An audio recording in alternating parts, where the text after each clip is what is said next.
Well, now the war in Ukraine and reaction continues to pour in after one of Russia's largest warships in the Black Sea sank as Russia steps up its attacks on key cities in Ukraine. Russian troops now poised to take control of a critical port in Ukraine. ABC's Marcus Moore is in Kyiv with the very latest.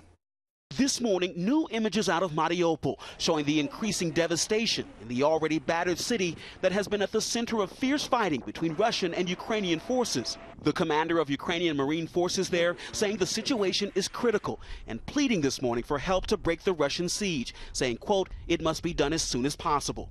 And the Russians suffering a major blow to their military and its morale, confirming the country's largest ship, the Moskva, sunk in the Black Sea. Ukraine's military claims 2 of its anti-missiles hit the cruiser, but Russia says the damage came after a fire on board near its ammunition stores. President Zelensky applauding those defending Ukraine, saying, quote, those who have shown that Russian ships can go to the bottom only. In the wake of the explosion, a U.S. defense official now says Russia has moved several of its ships operating in the region farther away from the coast. And as the $800 million in new U.S. military aid goes to Ukraine, the Washington Post reporting the Russians warning the U.S. in a formal diplomatic note of, quote, unpredictable consequences, saying the U.S. and NATO were adding fuel to the conflict with the weapons shipments. With the Russian military facing setbacks all over the country, the U.S. CIA director warning that Putin could escalate Russian attacks in Ukraine. None of us can take lightly the threat posed by a potential resort to tactical nuclear weapons. But he adds they've not seen practical evidence that such a move could happen in the near future.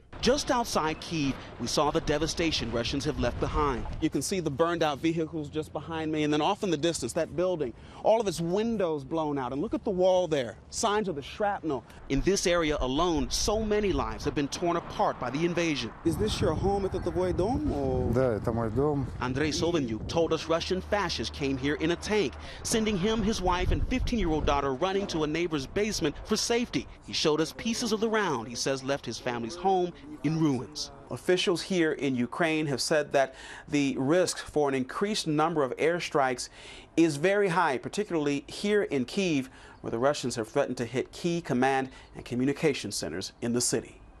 Marcus Moore, ABC News, Kyiv.